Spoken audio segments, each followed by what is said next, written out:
Tired of wrestling with a chaotic desktop? Let's unlock the power of split screen on Ubuntu 2004 and boost your productivity in just a minute and a half. First, grab the title bar of the window you want on one side of your screen and drag it all the way to the left edge until you see an outline appear. Release the mouse and watch as your window magically snaps into place, occupying the entire left side. Next, Ubuntu will display thumbnails of your other open windows on the right. Simply click on the window you want to fill the right side, and bam! You've got a perfectly split screen. Now, let's explore keyboard shortcuts. Press the super key, that's typically the Windows key, along with the left arrow key to snap the current window to the left.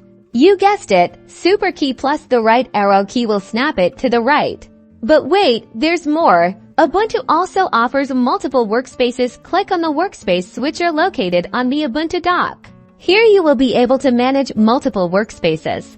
Workspaces allow you to group applications and windows on separate virtual desktops. You can drag applications between workspaces. And that's it, split screen on Ubuntu 2004 mastered. Experiment with these techniques to customize your workspace and streamline your workflow. Don't forget to like and subscribe for more Ubuntu tips.